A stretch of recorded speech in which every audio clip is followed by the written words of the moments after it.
everyone, welcome to Scorched Earth Toys at anymoon.com's transformation guide for the Bandai High Metal R VF-4. This toy comes packaged in fighter mode, so we're going to go from fighter mode to GERWALk and end in Battroid. If you're shopping for this toy, you're going to have to check your specialty import shop since it is a Macross product. For everything else you might be shopping for, go on over to Big Bad Toy Store, click the link in the comments below, and help this channel out in the process. To begin, you want to bring this bottom section of the leg down. And the best way to do that is just to apply a little pressure on the wing, and that causes it to pop free. Once it is free, you can swing it down like so and twist the knee straight. Once we've done that, we can fish in a fingernail and pull out that cover that was in there. With that cover free, we can bring our leg out and up like so, and turning our attention to the back, we're going to go ahead and we're going to pull it out as much as we can. And then there is a cover in here, and we need to get a fingernail up underneath that cover and slide it up like so to conceal the large cavity that was there. And then moving our attention down to the feet, I'm going to get a little finger in there. You can pull that foot out like so, and then just spread the feet open, and we are going to go ahead and repeat with the other leg on the other side.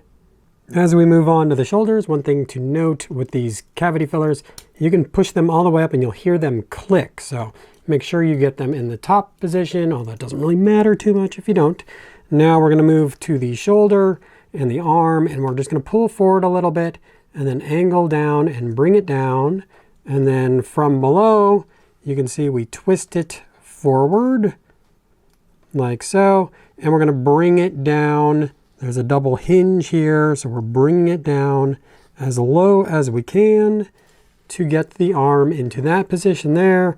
Then we can bring this piece down right above it and flap it open like so, and we will repeat on the other side. Now we want to expose the hands, and we do that by just pulling down on this front tab section there, and then lifting up right there, and then rotating that hand out, which is a little bit tricky. So let's get a fingernail in there, rotate that out, and then close that forearm back up. And you can see there's a peg on the top that should fit into that slot in the fist.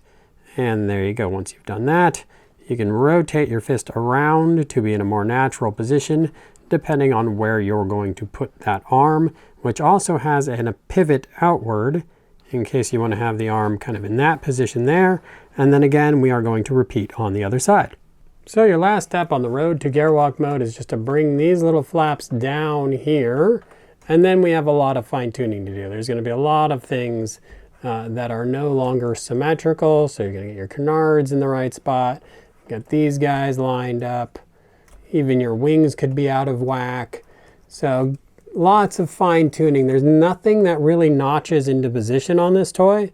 So as you go through the motions of transforming it or playing with it, even these leg fins, things are going to go into wacky positions, and you're going to have to get that all sorted out. But there you go. This is GERWALk mode.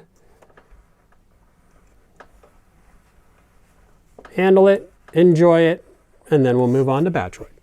Transformation to Battroid mode begins with the nose cone area.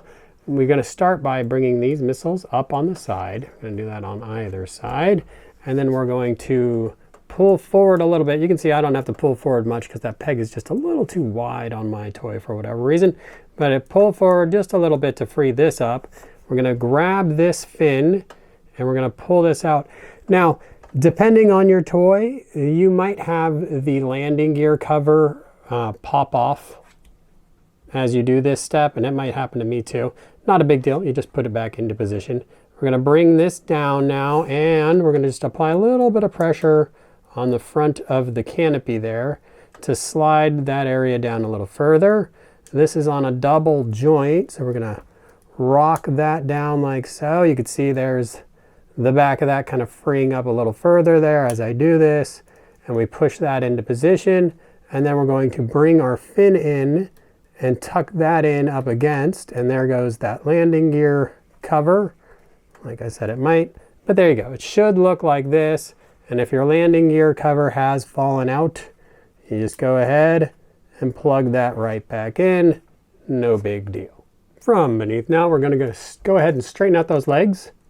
And then we are going to just apply a little bit of pressure to pull down this section here.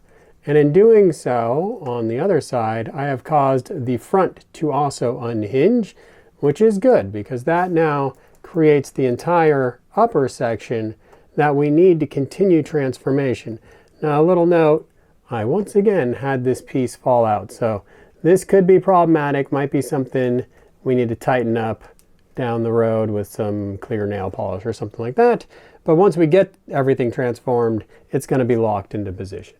Okay, now we're going to bring our legs down so that they're in sort of this upright position. We're going to bring this piece here down so it's parallel with the ground. So just apply pressure to bring that back. And then we are going to pull out this peg right here. Just get a fingernail in behind it and pull forward like so. And that is going to allow us to bring over this top section and lock it into place. Now you do have a double hinge back here that you're dealing with. So you want to get this thing rocked forward, and that should make it so the fin lines up right with that slot right in the front here. And then that allows us to just push down and lock everything into position. Once we've got it in the right spot, we can push inward as well. So I've got my thumb behind, pushing into the nose cone. And once that's all done, this should be very tight here. We won't have to worry about that landing gear door falling off anymore.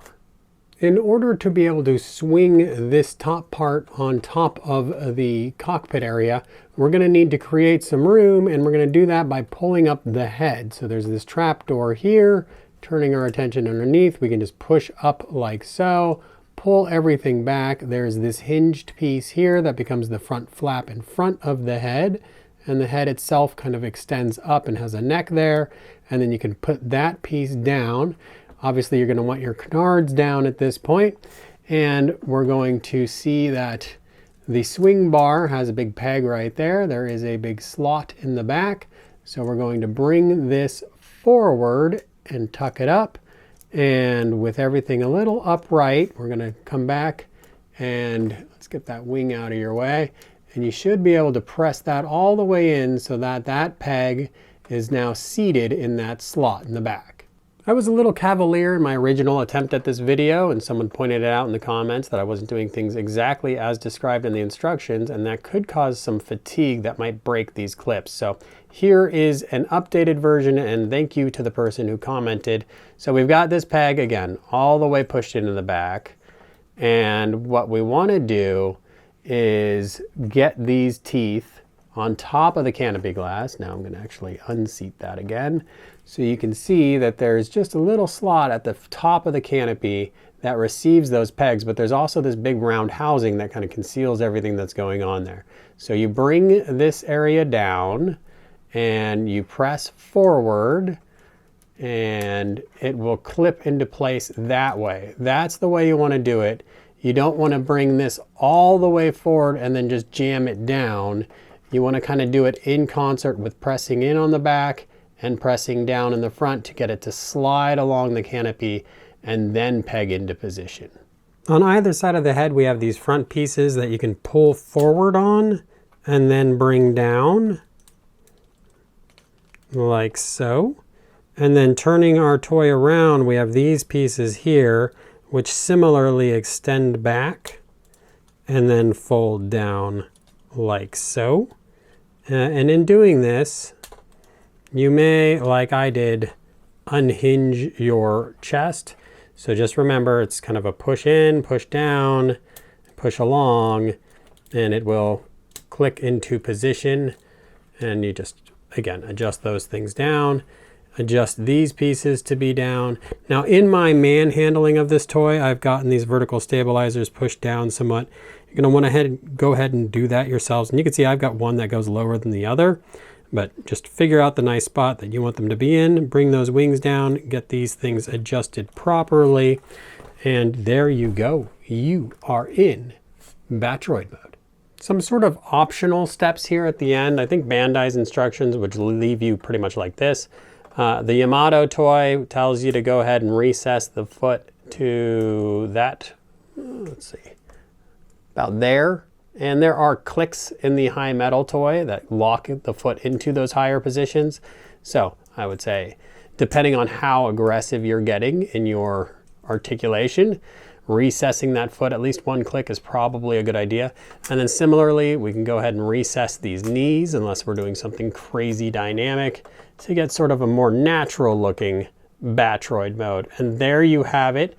Now there's a lot of tight tolerances in here, so if it feels like there's some tension in your toy at any point, I would say take it back a few steps in transformation and then try it again. There really shouldn't be anything awkward about the way everything fits together. Should be nice and solid. Check out my full article on anymoon.com, and as always, thanks for watching.